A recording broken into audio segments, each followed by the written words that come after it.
자, 우리가 에베소서의 말씀을 수요일에 함께 나누고 있습니다. 에베소서는 크게 두 부분으로 나뉘어진다라고 말씀을 드렸지요. 1장부터 3장까지의 말씀은 영광스러운 교회로 우리를 세워주시는 하나님의 일하심을 말씀하고 있는 거고, 그리고 4장부터 6장까지의 말씀은 영광스러운 교회로 세워진 우리들의 삶을 이야기하고 있는 것입니다. 그래서 우리 인생을 위해서 하나님이 하시는 일들이 무엇인가를 우리는 1장부터 3장까지의 말씀을 통해서 우리가 잘 알아야 되는 거예요. 여기에는 그 은혜의 영광을 찬송하게 하려 함이다라고 말씀하시는 그 하나님의 은혜가 기본적으로 우리 안에 경영되어지고 있다는 것을 우리가 놓치면 안 되는 것입니다. 그래서 우리가 로마서 8장의 말씀 속에서 늘 함께 다루었던 하나님이 우리를 위해서 하시는 일은 우리가 태어나기 전, 그러니까 창세전에 우리를 미리 아시고 미리 정하시는 일들을 하신다. 그리고 이 땅에 우리를 보내신 하나님께서 우리를 찾아와 우리를 부르신다. 그리고 예수 그리스도로 우리의 죄를 구속하시고 우리를 의롭다 하신다. 그리고 궁극적으로 우리를 영화로운 존재로 이끌어 가시는 하나님의 일하심에 대한 내용을 우리가 알고 있습니다. 자, 이 내용을 에베소서의 이야기는 어떻게 이야기하고 있는가? 우리가 이 땅에 오기 전에 하나님이 우리를 미리 아시고 미리 정하신 이야기를 선택과 예정이라는 단어를 가지고 말씀하고 있는 거예요. 우리는 이 에베소서의 이야기들을 읽어가면서 좀 바라기는 그 말씀 한 절 한 절 속에 담겨져 있는 우리를 향한 하나님의 깊은 사랑을 우리가 느낄 수 있기를 소원합니다. 아멘. 왜냐하면 이 선택과 예정이라고 하는 것은 어떤 특별한 사람에게 특별한 혜택을 주려고 말씀하는 그러한 내용이 아니라, 우리 인간은 본질적으로 죄인이기 때문에 우리 스스로는 하나님을 알 수도 없고, 또 하나님의 뜻을 깨달을 수도 없고, 하나님이 찾아와도 그 하나님을 우리가 알아낼 수도 없고, 스스로 회개하고 돌아와 하나님께 나아갈 수 없는 그러한 존재들인데, 그래서 누구도 인간의 능력으로는 구원받을 수 있는 자격도 능력도 실력도 없는 그러한 모습인데, 하나님이 우리를 위하여 선택하시고 예정하신 그 은혜로 말미암아 우리가 구원을 받게 되는 것이다.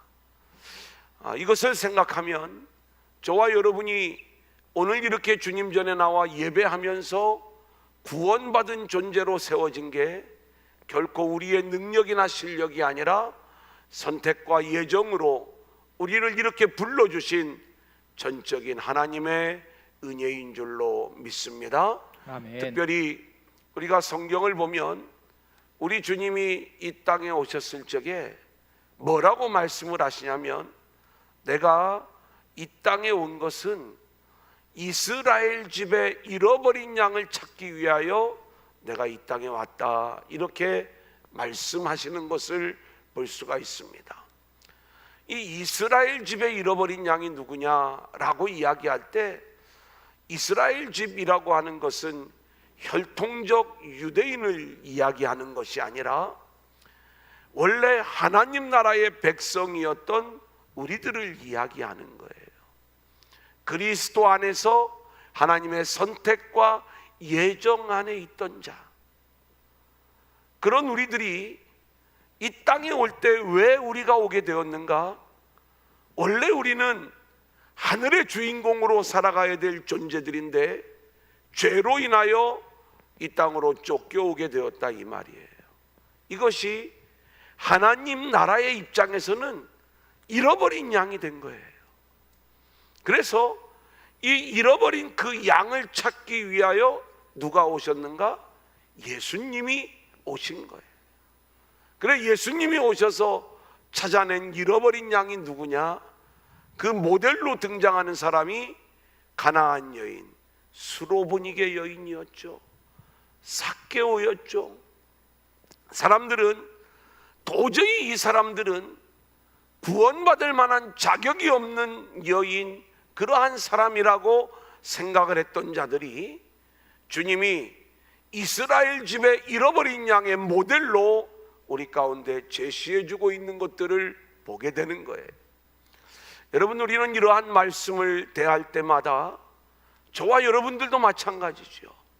우리가 예수 안에서 구원함을 받은 이러한 존재가 된 것은 하나님이 선택과 예정으로 우리를 하나님 나라의 백성이었던 그러한 저와 여러분을 다시 찾기 위하여 이제 우리를 찾아와 주시고 우리를 아멘. 불러주시고 아멘. 그리고 예수 그리스도로 우리의 죄를 구속해 주시고 아멘. 성령님이 인쳐 주시고 보증해 주시는 이 은혜 안에서 우리가 이렇게 놀라운 구원받은 존재로 살아가고 있다 이 말씀인 거예요. 아멘. 코로나19라고 하는 상황이 참 어렵고 힘든 상황인 것만은 분명합니다. 자, 그런데 그러한 어려운 상황 속에서도 우리는 가장 우리가 먼저 봐야 될 부분들이 뭐냐? 하나님이 하신 일들을 우리가 봐야 된다라고 말씀을 드렸죠. 그래서 하나님은 지금 이 코로나19라고 하는 상황을 통해서 하나님 나라의 일들을 경영하고 계시는 거예요. 아멘. 하나님이 하시는 일들을 회방한 게 누구죠? 우리 인간들이죠.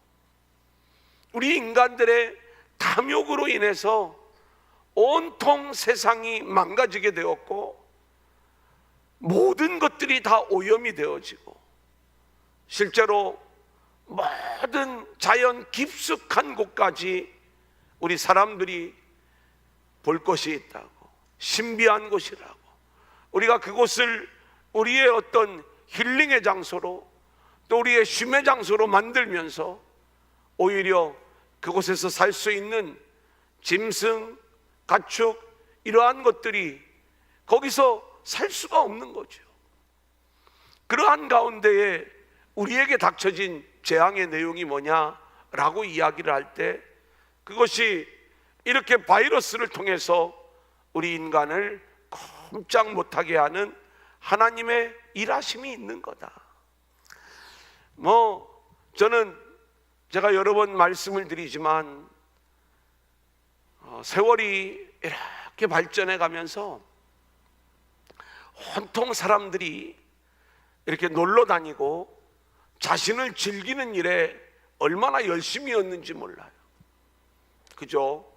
우리는 제가 목회를 해오면서 보면은 주일 예배 인원이 언젠가는 이게 휴가철만 되면 예배 인원이 많이 빠지는 그러한 상황을 제가 경험을 했었어요. 근데 최근 몇 년 동안은 휴가철이라고 해서 뭐 더 빠지고 이러는 게 아니라 매주 교인들이 그렇게 놀러 가 있는 거예요. 이번 주에는 몇 가정이 어디 갔습니다. 이번 주에는 몇 가정이 어디 갔습니다. 휴가철 가릴 것 없이 우리나라의 좋은 곳은 물론이니와 1년에 해외여행도 우리가 자주 다니면서 근데 정말 우리 자신의 인생을 즐길 줄은 알았지 우리 인생을 향한 하나님의 계획을 생각하면서 우리가 그 뜻대로 살아가는 그러한 삶에는 얼마나 게을렀는가. 스포츠가 발전하면서 사람들이 이 스포츠를 즐기기 시작을 했습니다. 그래 이제 프로야구를 보러 다니는 사람들 이야기를 들어보면 자기가 좋아하는 팀을 응원하러 금요일, 토요일, 주일을 보낸다는 거예요. 그래 이제 금요일 날 퇴근하자마자 자기 팀이 부산으로 가면 부산으로 내려가고, 그래 거기서 2박 3일을 보내고 온대요. 그러니 어떻게 예배를 드리겠어요? 그 근처에서 기독교인들은 물론 주일날 아는 교회를 가겠죠. 뭔가 그 예배가 정말 복음적인 예배가 되겠느냐? 자기 인생을 즐기는, 제가 우리가 쉬고 또 나름 이렇게 즐기는 그러한 부분들이 우리가 주님 안에서 얼마든지 그러한 부분들을 느끼면서 살아갈 수는 있지만, 정말 나의 쾌락을 위하여 우리가 살아가고 있느냐, 아니면 하나님의 영광을 위하여 우리가 살아가고 있느냐, 이 부분들을 볼 때 그동안 우리가 놀아도 너무 놀았다, 그리고 즐겨도 너무 즐겼다, 이런 이야기들을 하지 않을 수가 없는 거예요. 온통 우리의 관심이 그쪽으로 쏠려 있을 때에 하나님께서 저는 모이지 못하게 하고, 그래 모든 지역들마다 그러한 일들이 뭐가 나쁜 거냐, 이렇게 물론 이야기할 수도 있겠습니다. 좋은 일들도 얼마든지 있죠. 저는 그 부분들을 제가 인정하지 않으려고 하는 게 아니에요. 근데 우리 인간들의 마음이 계속해서 하나님 나라를 향하기보다는 이 세상을 즐기는 일에 혈안이 되어 있을 때, 하나님께서 결코 이 세상은 우리의 피난처가 없다는 것을 알려주시고, 우리가 어디 가서 마음 놓고 숨을 쉴 만한 그러한 곳들이 없음을 알려주시면서, 우리의 소망은 하나님께 두어야 되고 하나님만이 우리의 진정한 피난처임을 알려주시기 위한 그 일들이 이 코로나19 속에 담겨져 있다, 이 말씀인 거예요. 여러분, 우리가 세계 인구에 비하면 이 코로나에 걸린 사람들의 비율은 불과 얼마 안 되는 미미한 숫자일 수가 있어요. 대전도 마찬가지죠. 우리가 100 몇십 명, 근데 150만 명이면 이 프로테이지 계산이 안 되죠. 어떻게 보면 그것을 딱 나누면은 10,000명에 1명이 될까, 그 정도의 어떤 내용이지 않겠습니까? 자, 그러면 10,000명 중에 1명 걸리는 건데 뭘 그걸 그렇게 염려하느냐, 이렇게 생각을 할 수 있지만, 그러한 낮은 확률이라 할지라도 대전 시민 전체가 다 벌벌 떨고 있는 거예요. 모이지도 못하고, 하나님을 예배하는 자리도 우리가 마음껏 오지 못하고, 또 모이지 말라고 하라고, 그렇게 모든 일들을 하나님이 이렇게 진행해 나가시는 이 일들 속에는 너희들 골탕 먹어봐라, 너희들 그동안 재밌게 놀았지, 그러니까 이제는 좀 고통 좀 당해야 돼, 이런 심판이 아니라, 하나님이 인생은 이 세상에 소망을 두는 게 아니라 하늘에 소망을 두는 것, 이것이 참된 인생이야. 아멘. 너희들이 좋아하는 이 세상에는 그 어디에도 피난처가 없어. 아멘. 오직 너희의 인생의 진정한 피난처는 하나님 안에서, 예수님 안에서 피난처를 찾아야 되는 거야. 아멘. 이것을 이야기해 주고 있는 거예요. 그렇다면 이 일들이 우리를 사랑하시는 하나님의 일하심의 한 모습이지 않겠어요? 어디를 간들 우리가 안전하겠어요? 하나님이 우리를 붙잡아 주시지 않으면 누구도 안전을 장담할 수 없는 그러한 세상을 우리가 살아가고 있잖아요. 우리 인생을 향한 하나님의 그 놀라운 사랑의 일하심이 이 땅에 와 있는 우리들을 이제 찾아와서 불러주시고, 그렇게 죄 없는 자로, 그리고 하늘의 영화로운 존재로 세워가시는 이 모든 일들 속에 하나님의 일하심이 담겨 있으면서, 이제 하나님이 저와 여러분의 인생을 향한 궁극적인 목표가 무엇인가를 2장에서 말씀해 주시는데, 그 내용이 뭐냐? 우리를 하나님의 처소로 삼아 주시는 거예요. 하나님이 이사야 43장을 보니까 내 영광을 위하여 우리를 창조하셨다고 이야기를 해요. 우리가 이 말씀을 좀 오해하면 어떤 생각을 가질 수 있냐면 하나님 앞에 살짝 기분이 나쁠 수가 있어요.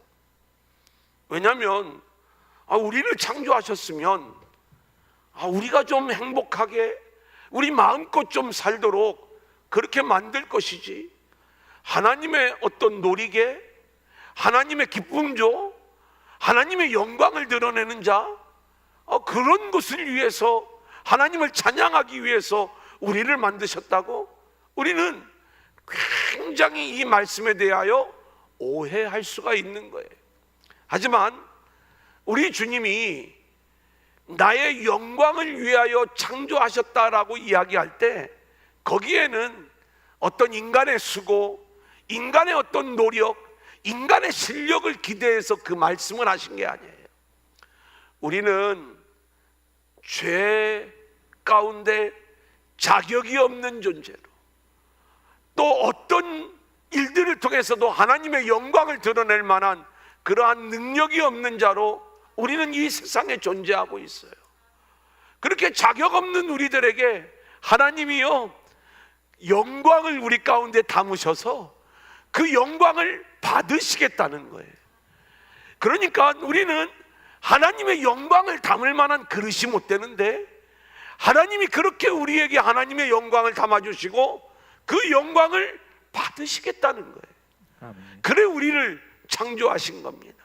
아멘. 그러면 이것이 우리를 어떤 로봇이나 아니면 기쁨조나 이러한 모양으로 우리를 창조하신 것이 아니라 전적으로 타락하고 무능하여 아무런 자격이 없는 우리들을 일방적으로 사랑하시고 그렇게 존귀한 존재로, 영화로운 존재로 만들어주시는 전적인 하나님의 은혜와 사랑임을 우리는 고백할 수밖에 없는 것이죠. 여러분, 우리를 그렇게 영화로운 존재로 만드시는데, 그러니까 우리에게 하나님의 영광을 담는다는 이야기는 뭐냐? 우리의 죄의 문제를 해결해 주시고 하나님이, 그 영광의 하나님이 우리 안에 들어오신다는 거예요. 아멘. 그렇게 우리를 하나님의 처소로 세우시는 이 일들을 하나님이 진행하시는 겁니다. 저는요, 참 이 일들을 생각을 할 때마다 얼마나 감사한지, 성경을 보면 하나님이 우리 안에 들어오셔서 우리와 함께 거하시는 이 장면을 정확하게 하나님 나라로 이야기를 하고 있는 거예요.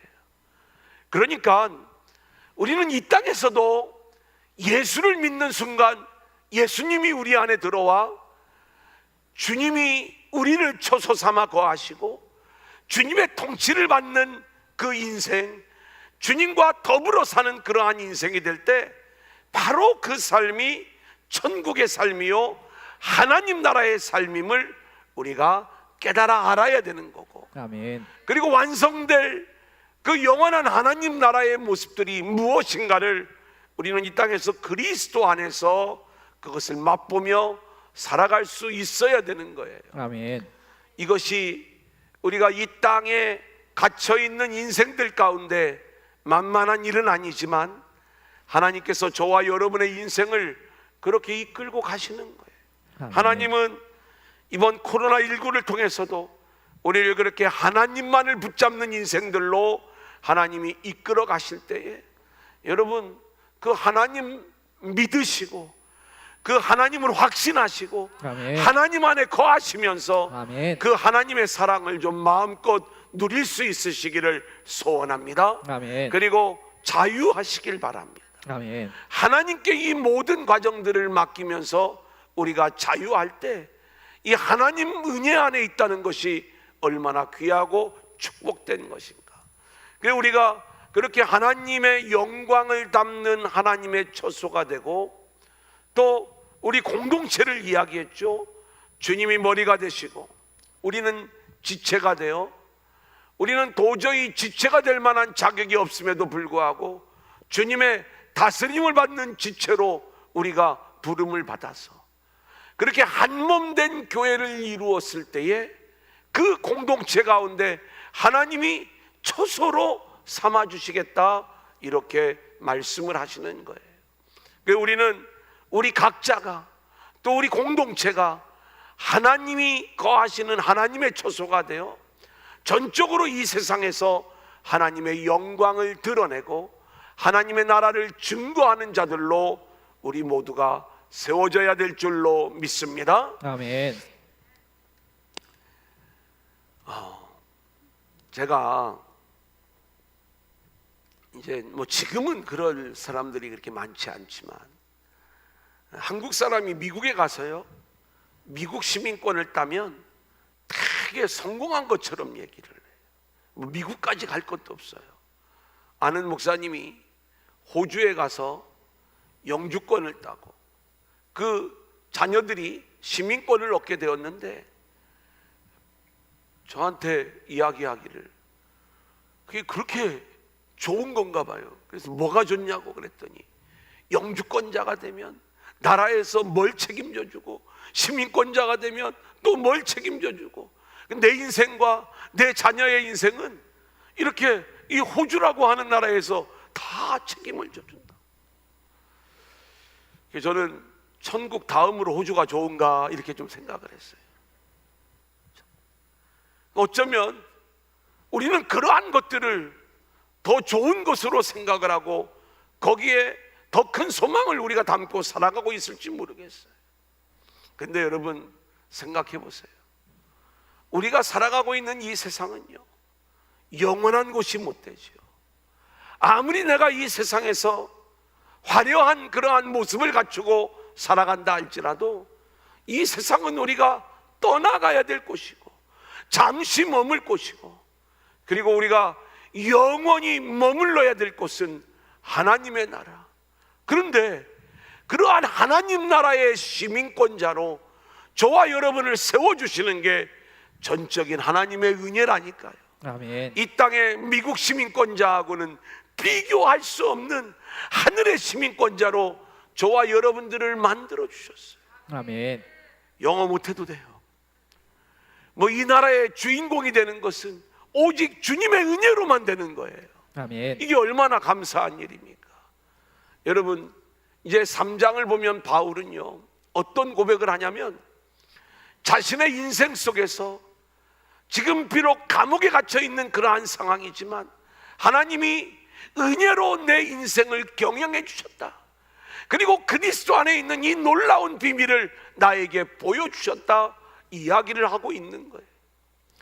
우리가 이제 오늘 4장의 말씀 속에서도 계속 우리가 배울 내용들이지만 그 하나하나의 모든 내용 안에 하나님이 저와 여러분을 위하여 베풀어 주시고 그리고 일방적으로 쏟아부어 주신 하나님의 은혜와 사랑을 우리가 알고 그 은혜와 사랑에 응답하는 그 삶이 어떤 삶이냐.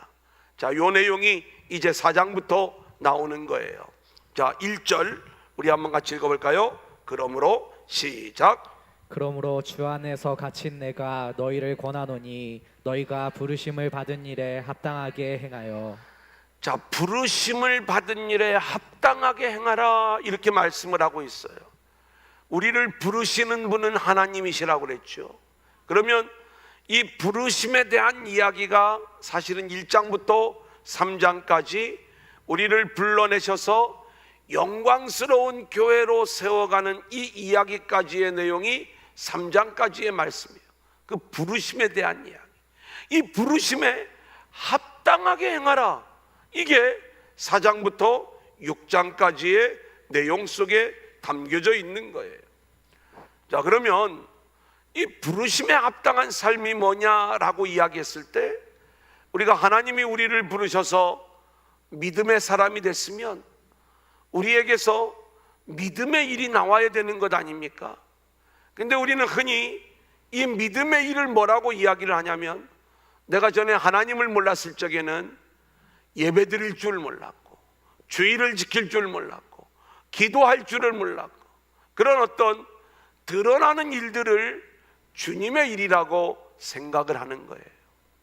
그런데 이게 믿음의 일이라고 생각을 하는데 하나님이 우리를 부르시는 그 부르심의 소망이 뭐냐라고 이야기할 때 여기에는 하나님께서 우리에게 너 하루에 이만큼 기도해야 돼, 또 이런 일들을 너가 할 수 있어야 돼, 이런 걸 요구하는 것이 아니라 너는 원래 죄인이야, 너는 원래 자격이 없던 존재야, 너는 원래 불가능했던 존재야.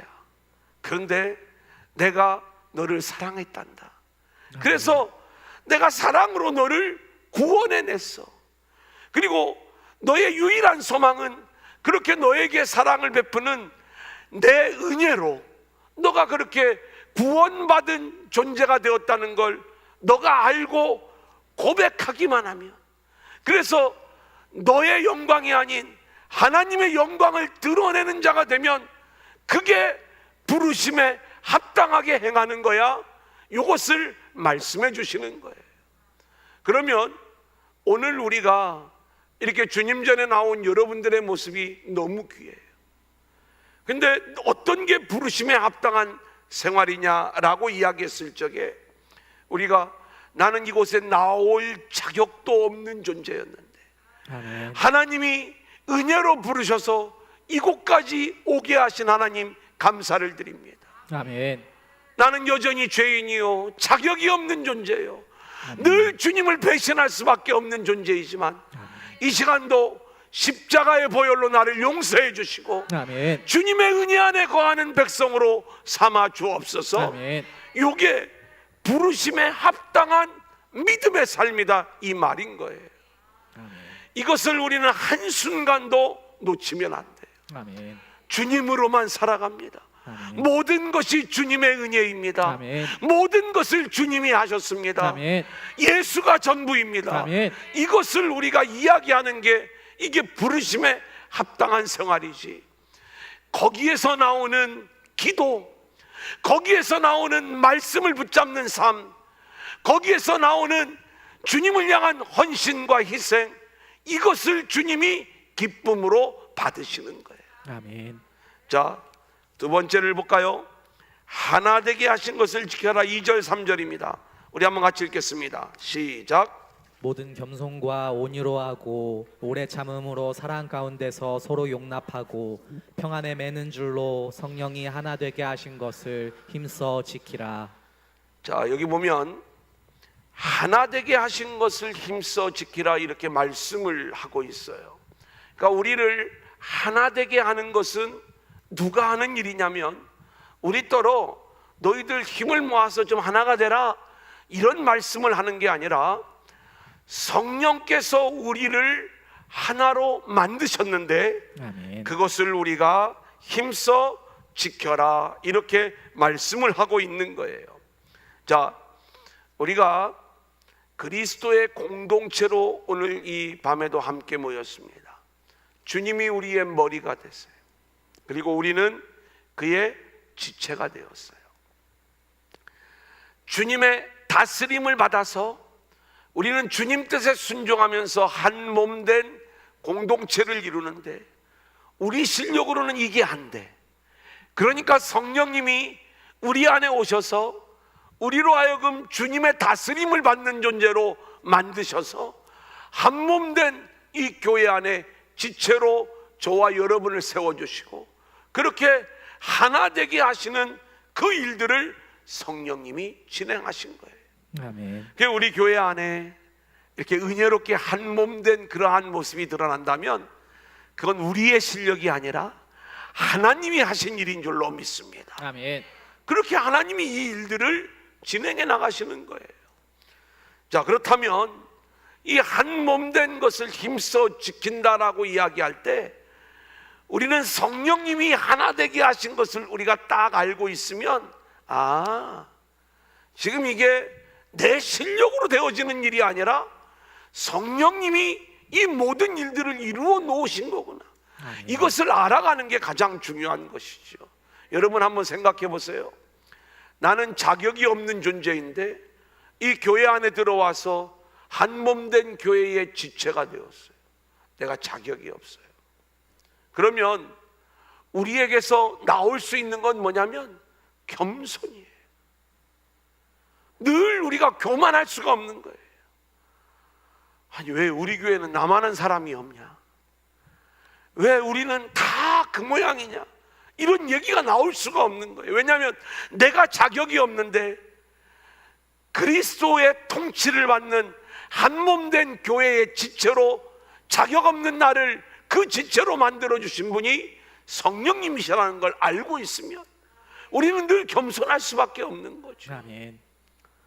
옆에 있는 지체를 보니까 나하고 코드가 안 맞아.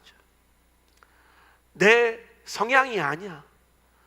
그래, 그냥 나하고 성향이 맞는 사람하고만 하나됨을 지키고 나하고 성향이 맞지 않는 사람들은 억지로 그냥 이렇게 우리가 같이 가는 그러한 모양이 된다면 이것만큼 잘못된 모습이 없는 거예요. 오늘 말씀해 보면 온유로 하라고 그랬어요.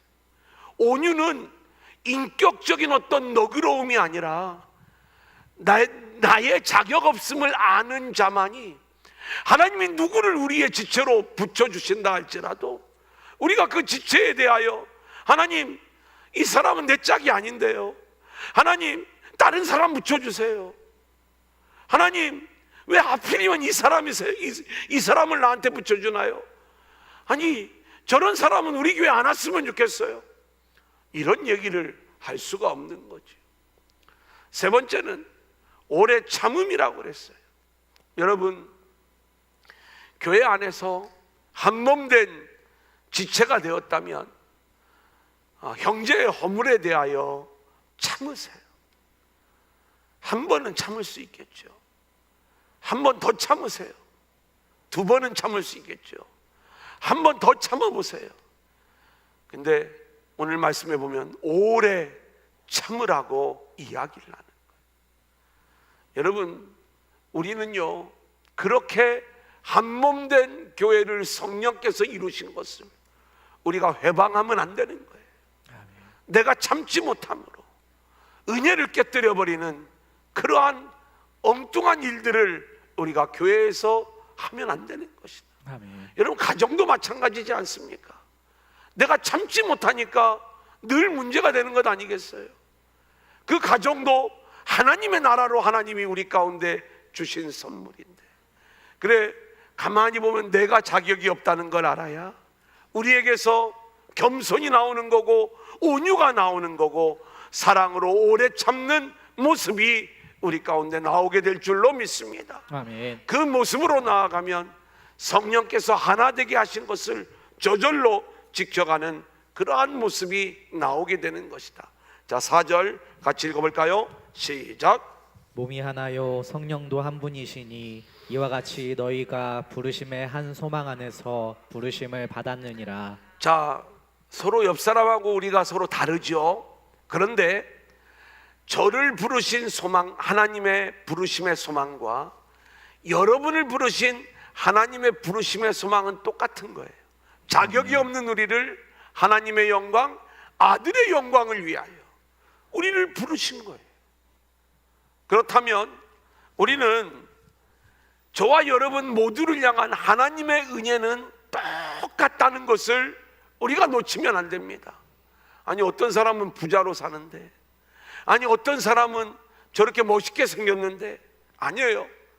우리가 아무리 이 세상적으로 볼 때 우열이 반가름 나는 것 같아도 하나님이 저와 여러분들을 향한 하나님의 은혜의 가치에는 이것은 동일한 것이다. 차등이 없는 것이다. 부르심의 소망이, 저는 하나님 나라에 갖다 놓고 여러분은 여기 있을 때만 하나님 나라고 죽어서는 중간쯤 갖다 놓고 그런 게 아니에요.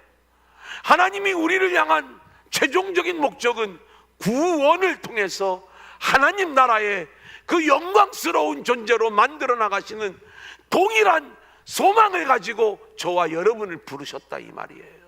어떤 사람은 목사로 불렀어. 아니, 나도 좀 목사로 불러주시지. 염려하지 마세요. 똑같아요. 오늘 이따가도 그 내용을 우리가 공부하게 될 거예요. 4절, 5절, 6절 같이 읽어볼까요? 시작. 주도 한 분이시요 믿음도 하나요 세례도 하나요 하나님도 한 분이시니 곧 만유의 아버지시라. 만유 위에 계시고 만유를 통일하시고 만유 가운데 계시도다. 자, 여기 보면 이제 하나된 교회, 동일한 은혜를 제가 이미 말씀을 드렸죠. 그런데 하나님을 뭐라고 말씀하고 있느냐 하면 만유의 아버지시라 이렇게 말씀하고 있어요.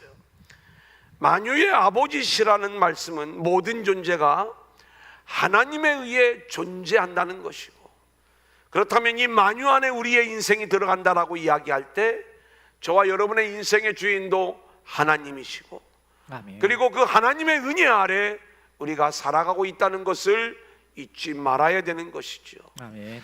여러분의 곤고한 환경 속에서도 여전히 하나님의 은혜가 작동되고 있음을 믿으시기를 바라고요. 아멘. 만유의 아버지께서 만유를 통일하시고 그리고 만유를 다스리고 계신다는 것을 우리가 기억하면 만유의 아버지, 그 은혜만을 바라보고 나아가는 저와 여러분들이 될 수 있기를 소원합니다. 아멘. 자, 그러면 이제 오늘 7절부터 읽었죠.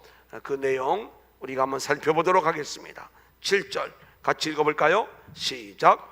우리 각 사람에게 그리스도의 선물을 분량대로 은혜를 주셨나니. 자, 선물 받아보셨죠? 네, 선물을 누군가가 나에게 선물을 줄 때 나는 그 사람한테 해준 게 하나도 없어. 근데 그 사람이 나를 생각하고 선물을 주면 우리가 선물을 뜯어보기 전에 먼저 어떤 마음이 들어요? 고맙다는 마음이 들죠. 감사하다는 마음이 들죠.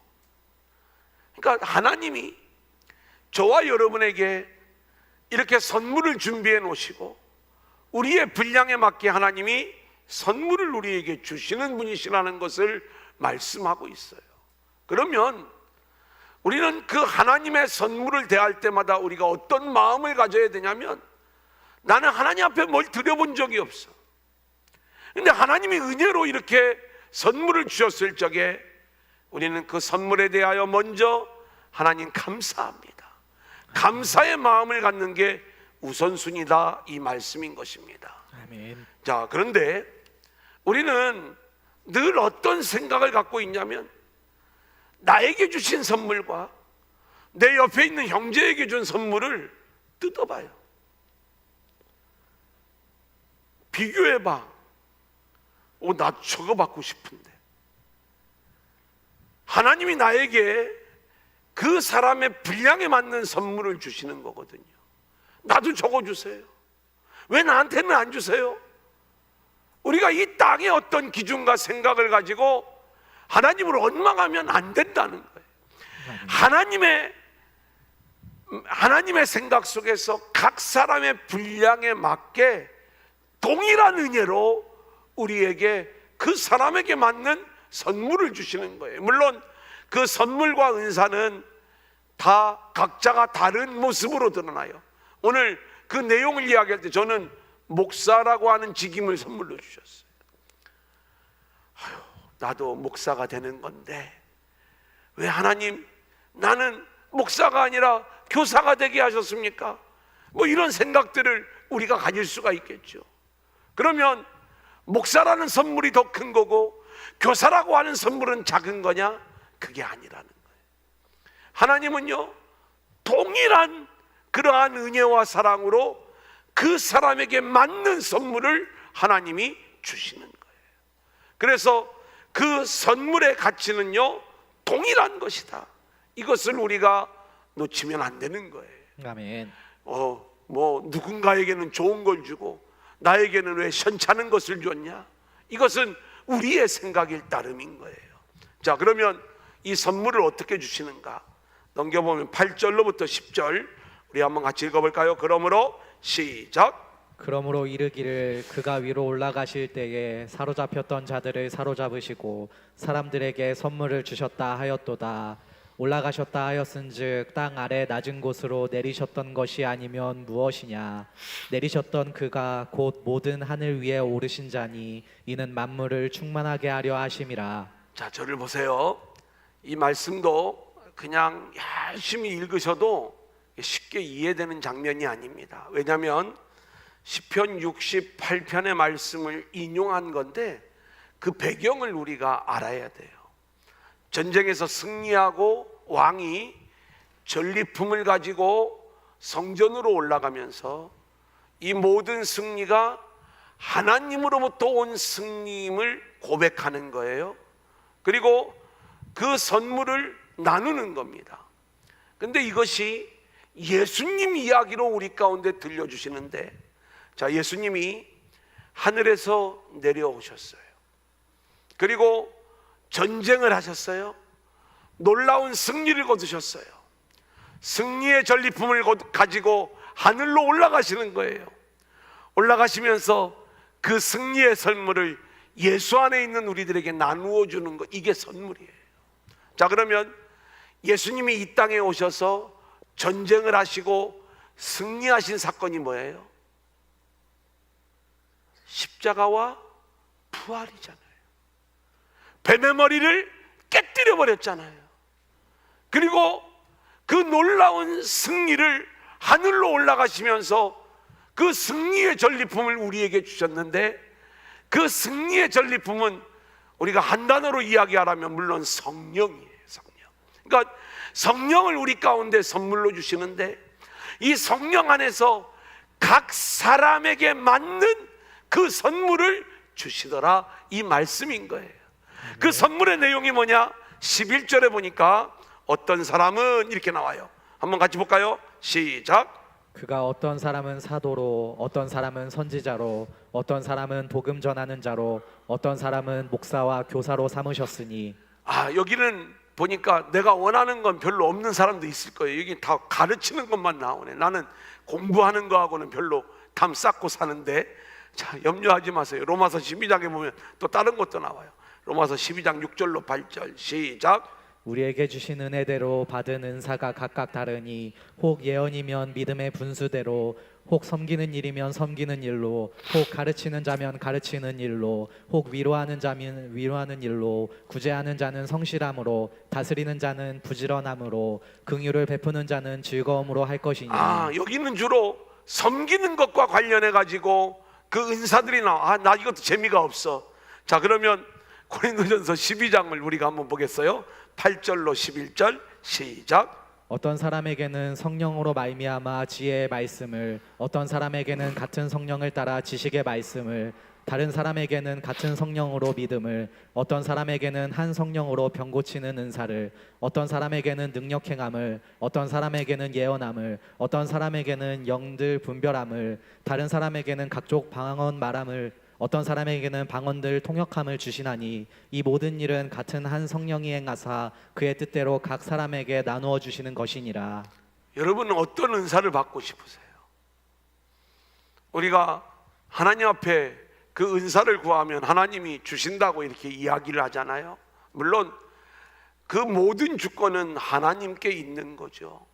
성령 안에서 우리가 그 은사를 사모할 때 하나님은 기꺼이 그 은사를 주시는데, 우리가 기억해야 될 것이 있습니다. 뭐냐면 하나님이 우리에게 은사를 주시는 목적이 있어요. 이걸 우리가 놓치면 안 됩니다.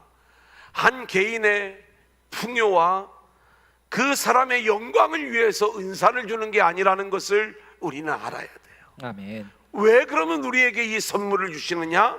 12절 제가 읽고 설명을 드리겠습니다. 이는 시작. 이는 성도를 온전하게 하여 봉사의 일을 하게 하며 그리스도의 몸을 세우려 하심이라. 결국 그리스도의 몸을 세우려 하는 이 일에 하나님이 우리에게 선물을 주시는 것이구나 하는 것들을 우리가 알 수 있는 것 아니겠습니까? 그리스도의 몸을 세운다는 건 뭐예요? 영광스러운 교회를 세우는 거죠. 자, 그러면 좀 이 말씀을 좀 우리의 삶에 좀 적용을 해보기를 원합니다. 자, 하나님께서 저와 여러분에게 주신 선물이 달라요. 저는 목사가 되었어요. 어떤 분은 교사가 되어요. 성령 안에서 은사가 나타날 적에도 저는 제가 원하는 건 저는 지혜의 은사, 지식의 은사, 영분별의 은사가 더 좋아요. 제가 원하는 것. 어떤 사람은 방언, 예언, 통변의 은사를 받기를 원하는 사람이 있어요. 어떤 사람은 신유, 능력행함, 믿음의 은사를 받기를 원하는 사람들이 있을 거예요. 저는 목회를 하다 보니까 이렇게 좀 뭔가를 통찰할 수 있는 눈이 열렸으면 좋겠다. 그러다 보니까 지혜의 은사, 지식의 은사, 영분별의 은사를 소망하는 것 아니겠습니까? 사실 성령인 제 안에 들어와 있으면 이러한 부분들이 하나님의 은혜 안에서 자연스럽게 나타날 수가 있겠죠. 또 어떤 직임을 맡을 때, 또 사역을 중심으로 이야기할 때 어떤 사람은 정말 섬김을 잘하는 분이 있어요. 은사예요. 사실 우리가 그 흉내 내려고 해도요, 그게 쉽지가 않은 거예요. 정말 어쩌면 저렇게 잘 섬길까? 그것도 하나님이 그분에게 맞게 이 일들을 맡겨주시는 거죠. 뭐를 하려고요? 그리스도의 몸을 세우시기 위하여. 아멘. 또 교회 안에 저는 목사예요. 어떤 사람은 선지자의 사명을, 어떤 사람은 교사의 사명을, 가르치는 사명, 이 일들을 하나님께서 우리에게 맡겨주시는 거예요. 제가 주로 가르치죠. 여러분들이 주로 배우시죠. 그러면 제가 더 큰 선물을 가졌는가? 절대 그게 아니라는 겁니다. 그 선물은 가치는 동일한 것이다. 다만 하는 일이 다를 뿐이에요. 저는 목회자로 부름을 받았을 뿐인 것입니다. 실제로 우리가 하나님 나라에 갔을 적에 저와 여러분은 늘 동등한 그러한 위치에 있다는 것, 이것이 맞는 말씀이다. 자, 우리가 그렇게 각 사람의 분량대로 나누어 주시는 선물에 대한 이야기를 나눴고요. 자, 그 다음 13절부터 16절까지 하나 되어 성장하는 성도의 모습, 우리 성도가 어떻게 자라야 되는가라고 하는 내용을 말씀하고 있죠. 13절 같이 읽어볼까요? 시작. 우리가 다 하나님의 아들을 믿는 것과 아는 일에 하나가 되어 온전한 사람을 이루어 그리스도의 장성한 분량이 충만한 데까지 이르리니. 자, 이 말씀을 보면 우리가 다 하나님의 아들을 믿는 것과 아는 일에 하나가 되는 게 온전한 사람이 되는 거다, 이렇게 말씀을 하고 있습니다.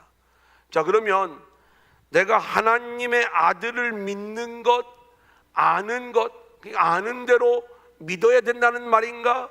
지식과 교리가 같아야 된다는 말인가? 단순히 그런 이야기를 말씀하고 있는 게 아니라 그리스도를 믿는 일, 그리스도를 아는 일, 내 인생에는 이게 전부가 되어야 됨을 말씀하고 있는 거예요. 아멘. 그러니까 우리가 온전한 사람이다 라고 이렇게 이야기를 할 때, 주님, 나에게는 주님밖에 없습니다. 아멘. 주님이면 충분합니다. 아멘. 그리고 그렇게 주님을 알고 주님을 믿는 것으로만 충만한 그러한 삶을 살아가는 것이 주님을 알고 주님을 믿는 일에 우리가 하나가 된 모습이다, 이렇게 말씀을 드릴 수가 있는 거예요. 아멘. 사랑하는 여러분, 하나님이 저와 여러분을 한 공동체 안에서 지체로 불렀을 때 저에게만 주님이 전부가 되면 안 되는 것이고요, 여러분에게도 주님이 전부가 되어질 수 있기를 소원합니다. 아멘. 그래서 우리 모두에게 오직 주님이, 그리스도가 전부가 되어질 때 이것이 온전한 사람이 되는 것이고, 그 하나 된 모습으로 우리가 자라갈 수가 있는 거예요. 자, 보세요. 어린아이와 같이 되지 말라, 이렇게 말씀하죠. 14절 같이 읽어볼까요? 시작. 이는 우리가 이제부터 어린아이가 되지 아니하여 사람의 속임수와 간사한 유혹에 빠져 온갖 교훈의 풍조에 밀려 요동하지 않게 하려 함이라. 자, 우리의 믿음이 어린아이 같은 믿음이면 안 된다는 거예요. 여러분, 어린아이 같은 믿음이 뭐예요? 제가 애들처럼 뭐 순수한 이 복음서에 나오는 그런 것 말고, 이 믿음이 자라지 못한 연약한 모습을 어린아이로 표현을 하고 있는 겁니다. 그러면 어떤 사람은 많은 일을 해요. 어떤 사람은 적은 일을 해요. 그러면 많은 일을 하는 것이 우리는 어른이고 적은 일을 하는 게 어린아이다, 이렇게 생각하기가 쉽지만, 이것은 어린이와 그리고 장성한 믿음은요, 전혀 다른 차원을 얘기하는 거예요. 예를 들어서 어린아이 같은 그 연약한 믿음은 이런 걸 얘기하는 겁니다. 우리의 믿음은 전적으로 하늘에 소망을 두어야 되는 거죠. 근데 어린아이 같은 믿음은요, 이 땅에 소망을 두는 거예요. 땅의 달콤함, 세상의 즐거움, 이것을 구하는 믿음이에요. 그래서 이 땅의 것에 의하여 요동치고 흔들려 버리는 그러한 모습들을 우리가 보게 되는 것입니다. 제가 이 에베소서를 시작할 때 그런 말씀을 드린 적이 있어요. 우리 아이들이 5만 원짜리를 갖고 있어도 아이스크림 하나면 그거 뺏을 수 있다고 그랬죠. 그러니까 아이들은 뭐가 더 가치 있는 것인지를 모르는 거예요. 그러니까 어린아이 같은 믿음은 눈에 보이는 것, 땅에 있는 것, 이것이 진짜 가치 있는 것인 줄 알고 거기에 내 시선이 고정되어서 결국 이 세상 풍조에 함께 휩쓸리며 흔들려버리는 그 믿음이 어린아이 같은 모습이다. 우리의 믿음은요, 자라나야 되는 것입니다. 아멘. 성장해야 되는 것입니다. 아멘. 어떻게 우리가 자라나야 되는가? 15절 16절 같이 볼까요? 오직 시작. 오직 사랑 안에서 참된 것을 하여 범사에 그에게까지 자랄지라. 그런 얘기는 그런 내용을 말씀하는 게 아닙니다. 여기에는 더 본질적인 의미가 있는데, 우리의 믿음의 방향이 그리스도를 향하는 것. 할렐루야. 여러분 보세요. 내 믿음의 방향이 자기를 향하는 사람이 있어요. 이게 어린아이 같은 거예요. 내 믿음의 방향이 세상을 향하는 경우가 있어요. 이거는 마귀에게 유혹당하는 거예요. 그런데 내 믿음의 방향이 그리스도를 향하고 있으면 염려하지 마세요. 뭐 좀 무너질 수 있어. 괜찮아요. 그런데 그리스도를 향하고 있으면 주님이 그 방향으로 우리를 인도하고 끌고 가신다니까요. 이게 오늘 말씀이 우리 가운데 보여주고 있는 장면이에요. 그래서 내가 그렇게 그리스도를 향하여 나아가다 보면 때로는 넘어질 때도 있고, 때로는 무너질 때도 있고, 때로는 엉뚱한 모습으로 우리의 인생이 나올 수도 있지만, 그렇게 주님을 바라보고 가는 그 인생들을 결국 주님이 책임져 주시더라. 이제 마지막 제가 묵상을 적어놓은 내용 읽고 마치도록 하겠습니다. 하나님이 하시는 일, 그건 전적으로 우리를 사랑하시고 우리에게 선물을 주시는 일이요, 또 그리스도 안에서 우리를 세워가시는 그 일들을 우리 하나님이 하시는 거예요. 이 일에 우리의 응답이 있어야 되는 겁니다. 코로나19의 어려움 속에서도 저와 여러분의 신앙은 오직 주님 나라 그리스도를 향해야 될 줄로 믿습니다. 힘들지만 하나님을 신뢰하세요. 하나님을 확신하세요.